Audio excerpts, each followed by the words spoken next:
I obtained this letter. I laid one on each of your spaces. I don't know if you've had a chance to read it. I tried to pass it out to as many people as possible. Basically, this was a letter that was kind of a follow-up letter to a meeting that was held in 2002. That would be the late summer, early fall, where quite frankly, some of the neighbors were very upset that the church was buying lots.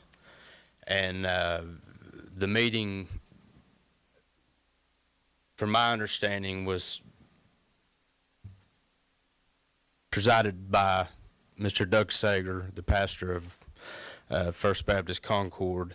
And it was a meeting where he tried to calm us down a little bit and reassure us.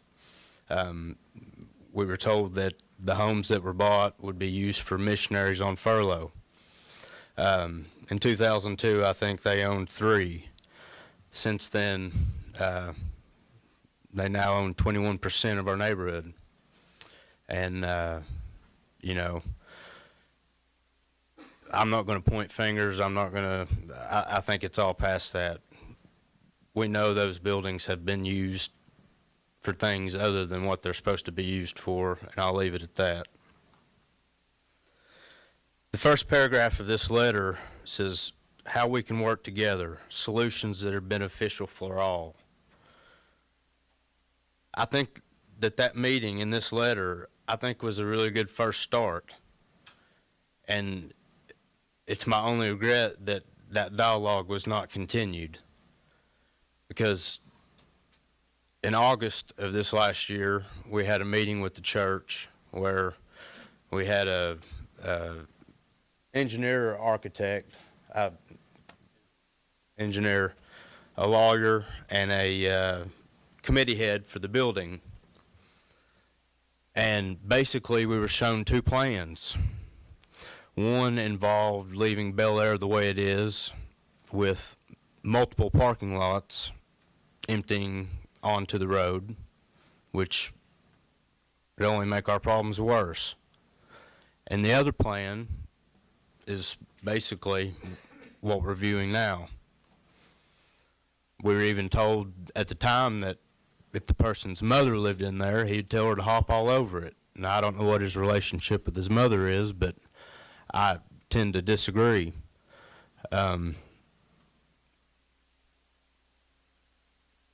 I guess the one thing that I've looked for throughout this entire process is leadership. We have an elected alderperson to represent our area. She showed no interest in talking with us or attending any meetings. I think the church had a real chance to step forward and show that good Christian spirit that I know from being raised in a Christian church.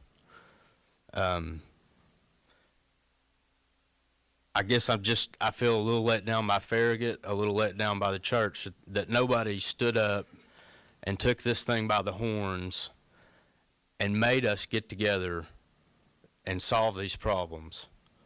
All that's happened is a few people meet here, a few people meet there, and tempers get riled.